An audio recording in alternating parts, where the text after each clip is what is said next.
Bonjour et bienvenue sur la chaîne. Donc dans cette vidéo, je vais vous présenter un tarot qui est le grand frère de deux oracles que je vous avais présenté il y a quelques mois. Deux oracles où j'avais eu un gros coup de cœur. Alors le nom des oracles, ça s'appelle The Drill of Fate. Je ne sais pas si vous vous souvenez pour les anciens de la chaîne. D'ailleurs, je remercie les nouveaux abonnés et je vous souhaite vraiment la bienvenue, soyez les bienvenus sur la chaîne. Et bon, ben, j'espère qu'on fera une longue route. Donc, je pense que j'en reparlerai dans une autre vidéo. Voilà, donc il y a quelques mois, j'avais présenté ces deux oracles que je trouvais magnifiques. Alors, voici les illustrations. Et c'est des oracles, je trouvais, qui marchaient très bien à l'intuition. Alors, quand je dis que ça marche très bien à l'intuition, c'est personnel. Moi, j'ai une grosse accroche intuitive avec ces oracles, c'est-à-dire que les graphismes, ils me parlent beaucoup et je n'ai pas besoin d'utiliser le guidebook qui est livré avec ces oracles. Et aujourd'hui, j'ai enfin reçu le tarot qui va avec ces oracles, le The Weaver Tarot, que voici. Donc je l'ai reçu avec une jolie carte pour l'accompagner, car c'est un tarot qui existe également avec les lames toutes noires et des dessins holographiques. Mais moi je préférais celui-là, je vais vous expliquer pourquoi. Parce que je trouve que c'est un tarot qui est terrible pour travailler sur le monde des songes, des rêves. Et le problème, c'est que la version en noir avec les images holographiques, il n'y a pas de paysage féerique comme on va le voir sur cela. Donc il arrive dans une boîte très solide, en dur. L'intérieur de la boîte est tout simplement magnifique. Hein. Voilà.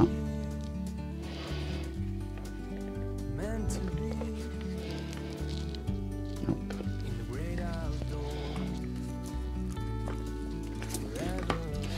Il y a un guidebook, tout en anglais. Donc je vais pas m'étendre sur le guidebook. Hein. Donc il y a une description pour chaque arcane. Par exemple, là vous avez le hiérophante. Vous avez également des précisions pour les arcanes renversés ou la version négative des arcanes. Donc le mieux, si vous débutez, que vous avez un coup de cœur avec ce tarot, c'est de télécharger une application qui permet de scanner les pages en anglais et qui après va vous traduire donc tout ceci. Voilà, donc je regarde s'il y a des tirages qui sont proposés sur le guidebook, parce que moi c'est ça qui m'intéresse souvent, car je trouve que les tirages qui sont spécifiques au jeu permettent de se connecter au jeu. Et apparemment, il n'y a pas de tirages qui sont... Si, il y a deux tirages qui sont proposés. Donc un tirage à 6 cartes et un tirage à 4 cartes, mais également un tirage à 5 cartes et un tirage à 2 cartes. Donc je vous montre les tirages. Donc ça peut être intéressant. N'hésitez pas à faire pause.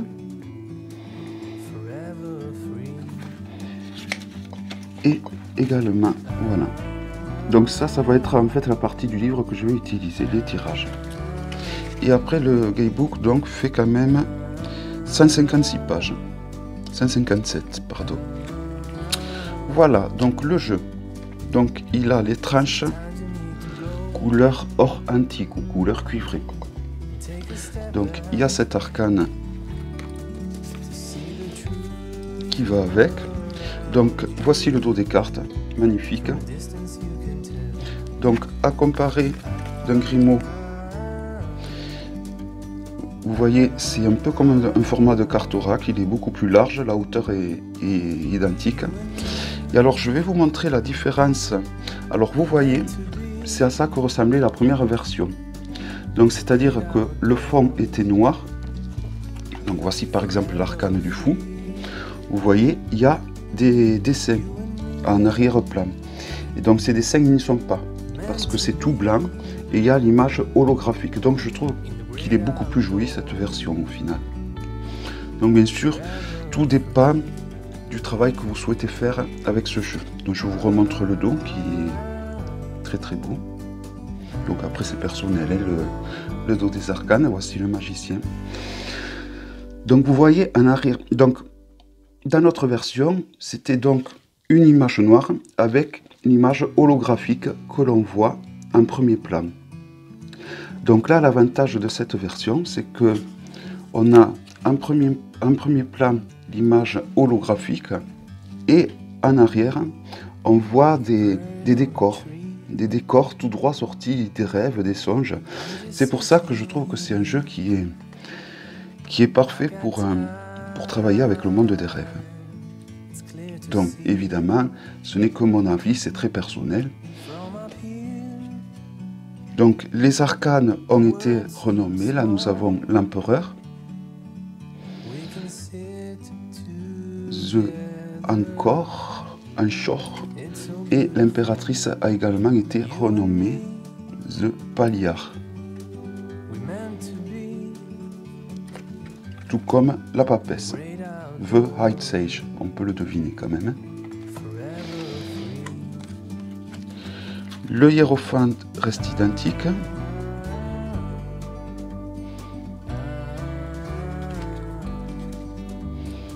Les amoureux.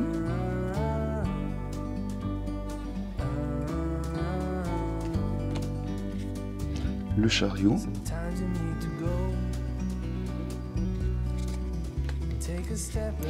La force.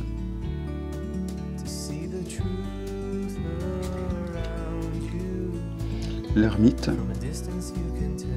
N'hésitez pas à faire pause si vraiment vous trouvez que je vais trop vite. La roue de fortune.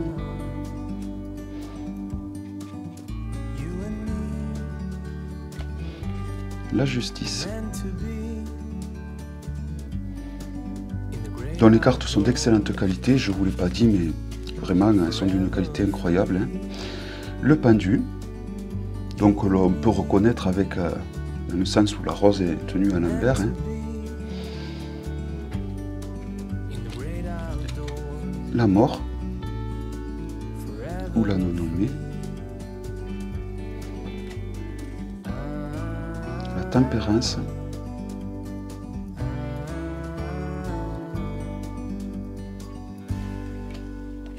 Le diable.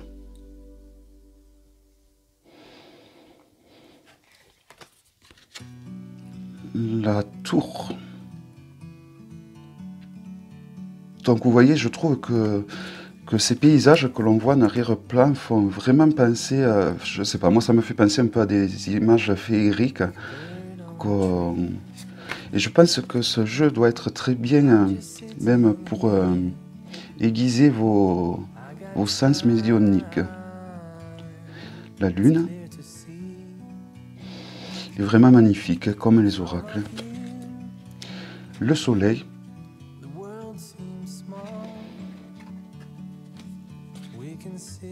Le jugement.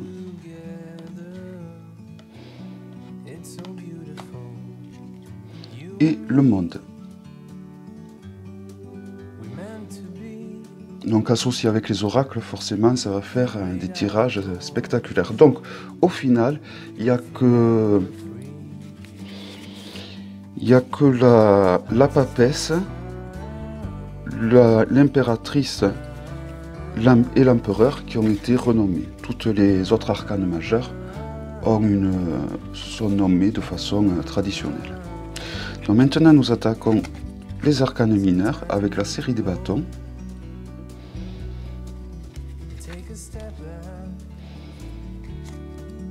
Magnifique. Ah ouais, c'est vraiment un jeu splendide.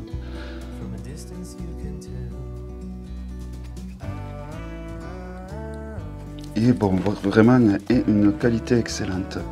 Et donc vous voyez, le côté holographique ne s'arrête pas juste aux images de premier plan. Même les images de second plan, il y a comme une couche de vernis holographique, on dirait. Donc c'est vraiment...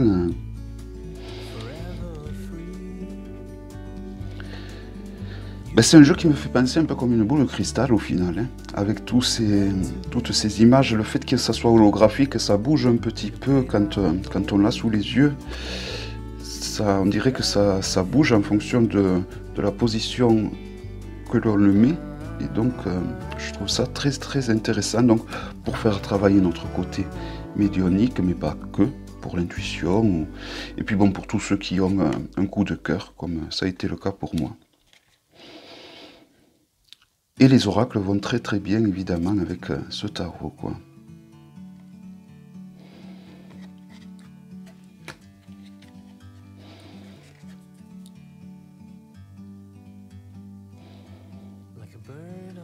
Le 10 de bâton. Aucune arcane ne colle les unes aux autres, je tiens à le souligner. Alors, les arcanes de cour ont été renommés également. Donc là, je suppose que c'est le valet. Donc le valet s'appelle Seeker. Le cavalier, Conquéreur.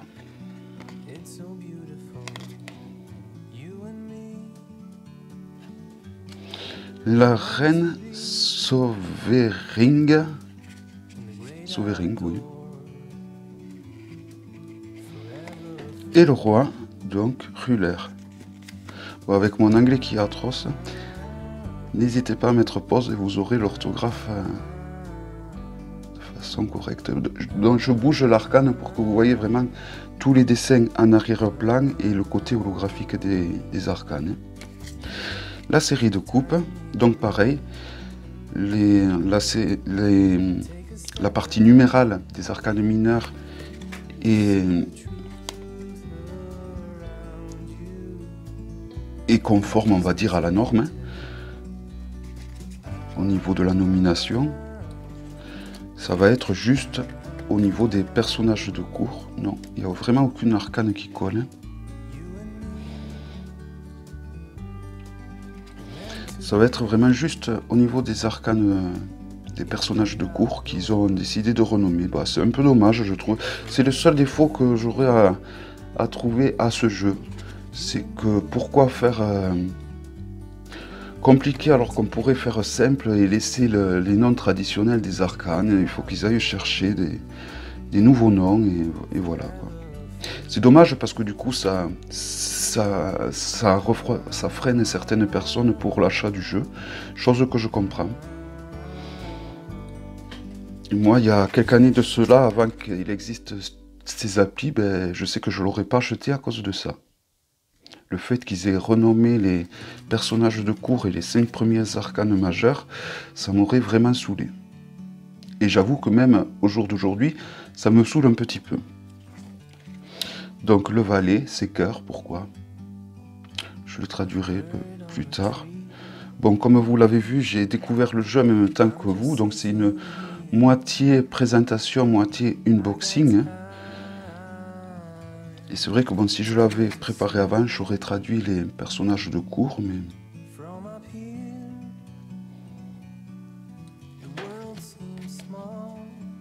Et le roi. Donc le roi, on le reconnaît avec la couronne, tout comme la reine. Hein. Mais voilà. La série des épées. Je trouve dommage qu'ils renomment les arcanes majeurs ou mineurs. Hein.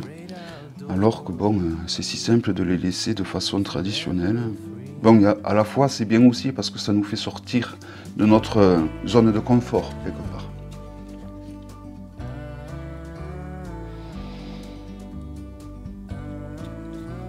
Après voilà, ce jeu, moi je vous conseille vraiment, il faut vraiment qu'il vous parle d'un point de vue intuitif.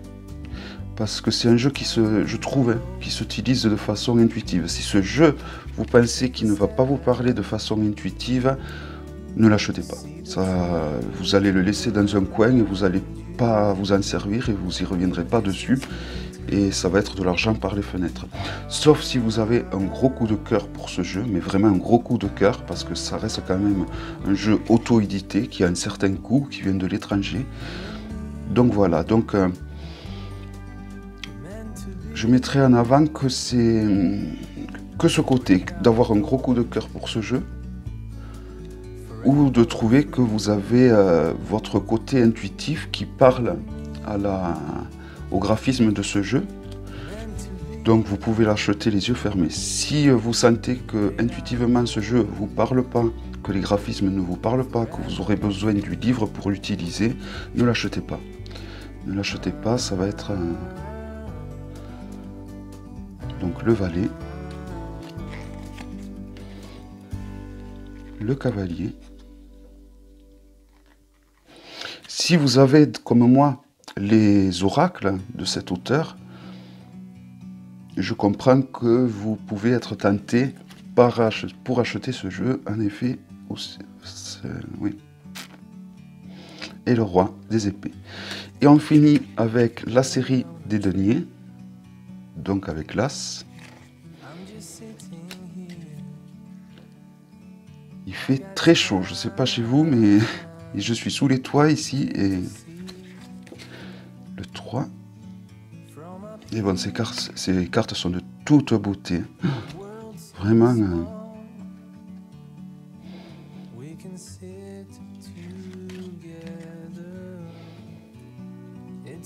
Et le fait que les contours soient cuivrés ou or antique, je trouve que c'est les contours ainsi que les contours noirs les plus solides.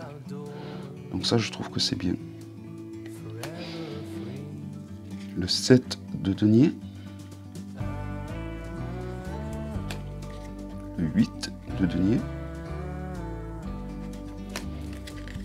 Le 9 de denier.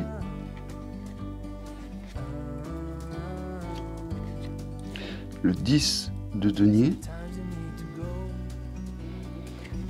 Le valet.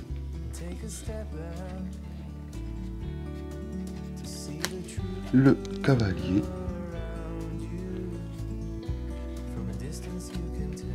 La reine. Et le roi. Donc, magnifique jeu me concernant. Il s'agissait donc du The Weaver Tarot. Et donc, je vous dis à bientôt pour une prochaine vidéo. Bye bye.